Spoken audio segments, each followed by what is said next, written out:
Welcome to Sal Sothea, a space for Dharma, reflection, and peace. In this moment, we come together to listen to the Buddha's teaching, to understand our suffering, and to learn the path toward freedom and compassion. If you can, find a quiet place, sit comfortably, take a gentle breath in and out. Allow your heart and mind to soften. Today, we will talk about mindful parenting, raising children with Dharma, and everyday compassion. Before we begin, a simple invitation. For the next hour, let us set aside rushing, blame, and the perfect plan. Instead, bring curiosity, openness, and small intentions. This talk is for parents and caregivers who want practical steps, not pressure, to bring more presence into family life. Why this matters. Parenting is both the most ordinary and the most difficult work.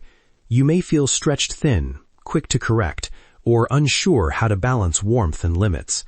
The Buddha's teachings help us notice what is happening inside us when we are tested, and offer simple tools to respond with care rather than react with stress. Think of one common moment. A child spills the rice at the table. You feel your shoulders tighten, a rush of words ready to come out. That short moment holds the whole practice.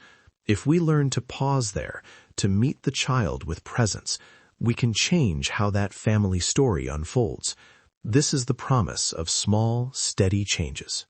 I remember once my little one threw a cup of water across the floor. I wanted to shout immediately.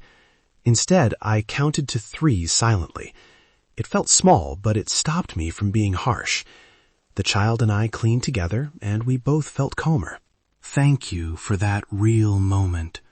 Stories like these show the path. Small pauses, shared action, attention. Now let us hear a short story from the Buddha's life that points to this same wisdom.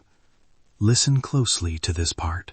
Long ago, the Buddha met parents who were troubled by quarrels and worry.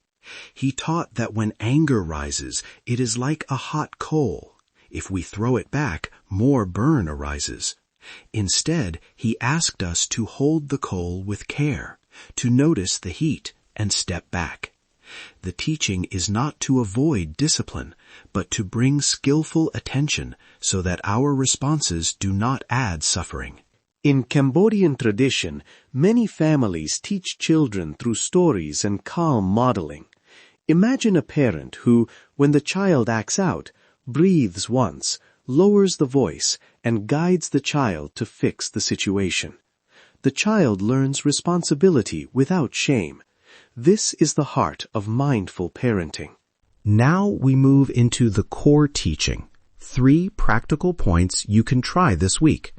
I will speak slowly and give examples so you can picture each one in your daily life.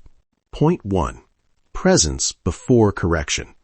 What this means, before we correct behavior, we first meet the child with presence. Notice your breath. Lower your volume. Make eye contact at the child's level. Why it matters, presence lowers fear and opens learning. How it looks in life, when a child pushes another, a calm hand on the shoulder, a steady voice, and the words, "I see you are upset, let us sit and breathe," can be more grounding than immediate punishment. I practice this when my daughter is restless at the market. I crouch, speak softly, and she often quiets before I say anything else. It feels like we both remember to breathe. Point 2. Skillful speech and wise limits. The Buddha taught that right speech is true, kind, and helpful. For parents, this means naming the behavior, offering boundaries, and avoiding shaming language.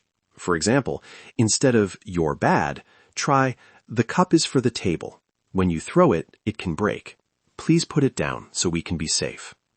Limits are not unkind. They are expressions of care. Point 3. Modeling steadiness.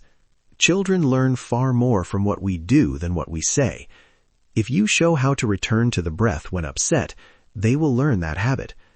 When you handle frustration with a calm action, a brief break, a hand on your heart, a gentle apology, you teach resilience. This is the long work of forming inner qualities.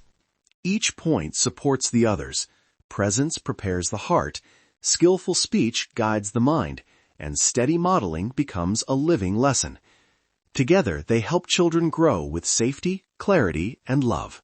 Next, practical applications. Small practices you can try tomorrow and tonight. These are short, realistic, and gentle. No perfection required, only repetition and kindness. Practice 1. Micro-meditations for mornings and transitions.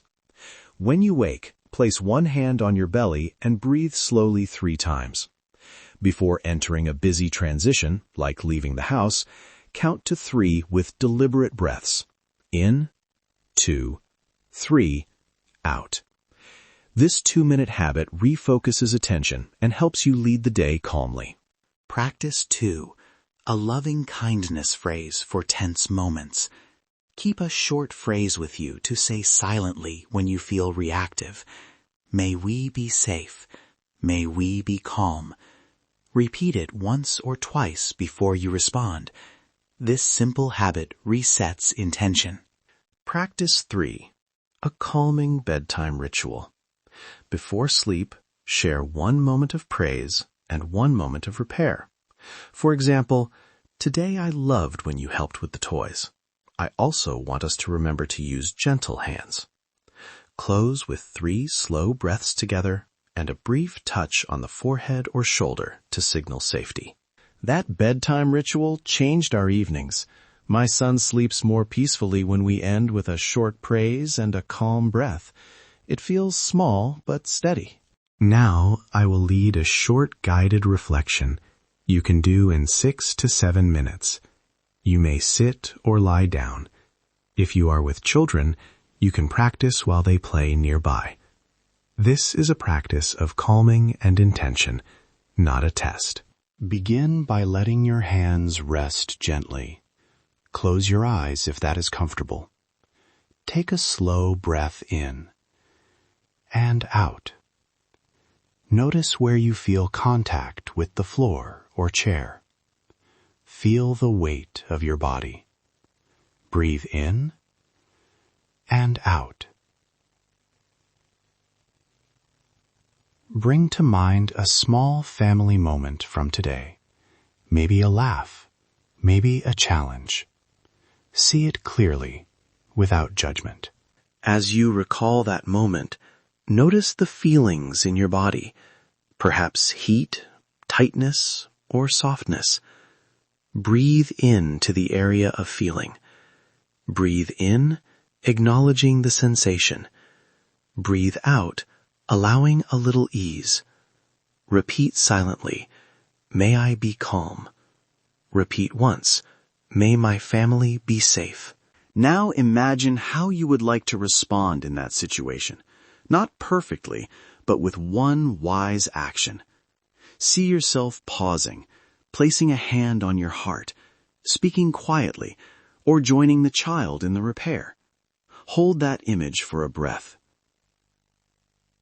Notice that you carry this small capacity already. Finish by returning your attention to the breath. Breathe in and out. Make a small intention, 1 sentence you can remember tonight. For example, I will pause before I correct. When you are ready, open your eyes gently and bring your attention back to the room. Troubleshooting. The practice will not remove every upset. There will be tantrums, tired days, and moments when old habits return. Here are short responses for common scenarios. For tantrums, protect safety first. Leave a calm space. Use a low, steady voice and 1 short sentence. Offer a simple choice instead of long arguments. For school stress, listen first. Name feelings and make a small plan together. For digital distraction, set gentle household limits and explain them with kindness. For caregiver burnout, seek local community. Accept help and remember that self-care is not selfish. It is how we care for others. When I felt burned out, I told a neighbor I needed an hour. That hour of quiet helped me return with more patience. It was okay to ask for help. As you try these practices, Be gentle with yourself. The Dharma asks for steady effort, not harsh perfection. Small choices repeated over time shape the heart and the family life. Summary of key points. 1. Presence before correction. Pause, breathe, connect. 2. Skillful speech and wise limits. Speak kindly, set clear boundaries. 3. Model steadiness. Your calm actions teach resilience. Practice the micro-meditations, the loving-kindness phrase, and the bedtime ritual this week. If you remember just one thing, let it be this: a small pause changes everything. Closing blessing. May you be well. May you be peaceful. May you be free from suffering. May your home be a place where care, clarity, and gentle boundaries grow together. Thank you for listening to Sal Sothea. If this teaching brought you peace, share it with someone who needs it, and subscribe to Sal Sothea so you never miss a talk. May we all walk the path together. Practice gently and walk with mindfulness. Thank you for practicing with Sal Sothea.